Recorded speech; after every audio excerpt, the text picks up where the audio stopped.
Good afternoon, everybody. We just finished an important trilateral meeting among the United States, Afghanistan, and Pakistan.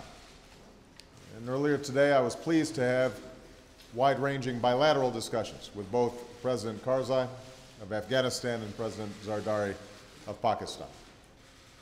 We meet today as three sovereign nations joined by a common goal: to disrupt, dismantle, and defeat al-Qaeda and its extremist allies in Pakistan and Afghanistan, and to prevent their ability to operate in either country in the future. And to achieve that goal, we must deny them the space to threaten the Pakistani, Afghan, or American people. And we must also advance security and opportunity so that Pakistanis and Afghans can pursue the promise of a better life.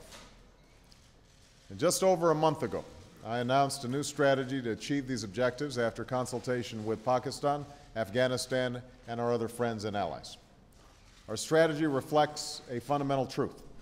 The security of Pakistan, Afghanistan, and the United States are linked. In the weeks that have followed, that truth has only been reinforced. Al-Qaeda and its allies have taken more lives in Pakistan and Afghanistan and have continued to challenge the democratically elected governments of the two presidents standing here today. Meanwhile, Al-Qaeda plots against the American people and people around the world from their safe haven along the border. I'm pleased that these two men, elected leaders of Afghanistan and Pakistan, fully appreciate the seriousness of the threat that we face and have reaffirmed their commitment to confronting it. And I'm pleased that we have advanced unprecedented cooperation between Afghanistan and Pakistan on a bilateral basis, and among Afghanistan, Pakistan, and the United States, which will benefit all of our people. Today's meeting is the second in the trilateral dialogues among our countries. And these meetings will coordinate our efforts in a broad range of areas across all levels of government. To give you a sense of the scope of this effort, Secretary Clinton, Attorney General Holder, Secretary Vilsack, Director Panetta, Director Mueller, and Deputy Secretary Liu will all host separate meetings with their Pakistani and Afghan counterparts.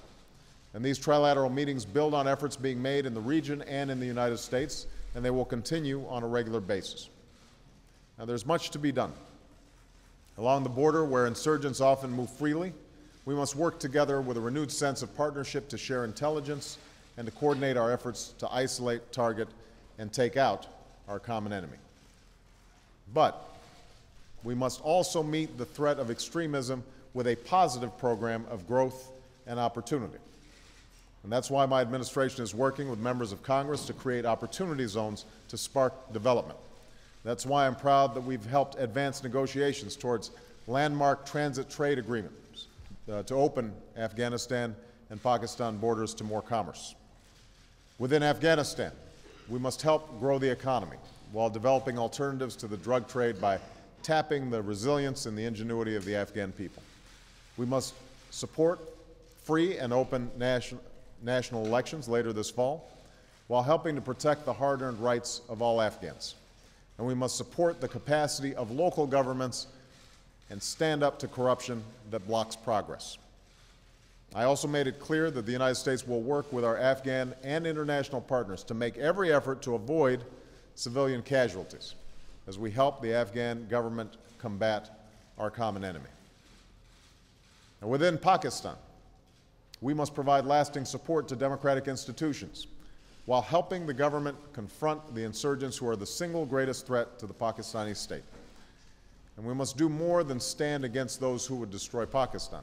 We must stand with those who want to build Pakistan.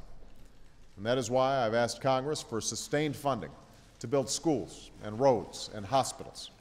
I want the Pakistani people to understand that America is not simply against terrorism. We are on the side of their hopes and their aspirations, because we know that the future of Pakistan must be determined by the talent, innovation, and intelligence of its people. I have long said that we cannot meet these challenges in isolation, nor delay the action, nor deny the resources necessary to get the job done. And that's why we have a comprehensive strategy for the region with civilian and military components, led by Ambassador Richard Holbrooke and General David Petraeus.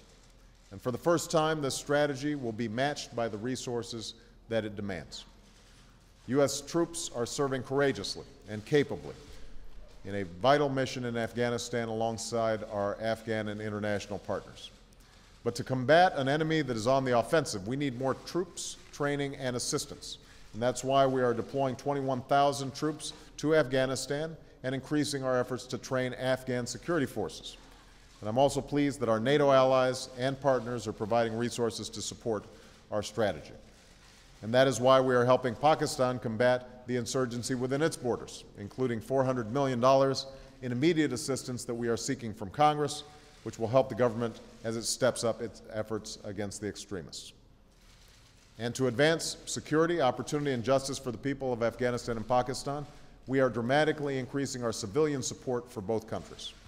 We were pleased that these efforts were recently amplified through the $5.5 billion that was pledged for Pakistan at an international donors conference in Tokyo, resources that will help meet the basic needs of the Pakistani people. The road ahead will be difficult. There will be more violence, and there will be setbacks. But let me be clear. The United States has made a lasting commitment to defeat al-Qaeda, but also to support the democratically elected sovereign governments of both Pakistan and Afghanistan. That commitment will not waver, and that support will be sustained. Every day we see evidence of the future that al-Qaeda and its allies offer. It's a future filled with violence and despair. It's a future without opportunity or hope. That's not what the people of Pakistan and Afghanistan want, and it's not what they deserve. The United States has a stake in the future of these two countries. We have learned time and again that our security is shared. It is a lesson that we learned most painfully on 9/11, and it is a lesson that we will not forget. So we are here today in the midst of a great challenge, but no matter what happens, we will not be deterred. The aspirations of all our people for security, for opportunity, and for justice are far more powerful than any enemy. Those are the hopes that we hold in common for all of our children. So we will sustain our cooperation, and we will work for the day when our nations are linked not by a common enemy, but by a shared peace and prosperity, mutual interests, and mutual respect, not only among governments, but among our people. I want to thank President Zardari and President Karzai for joining me here today. I look forward to continuing this close cooperation between our governments in the months and years ahead. Thank you very much, everybody.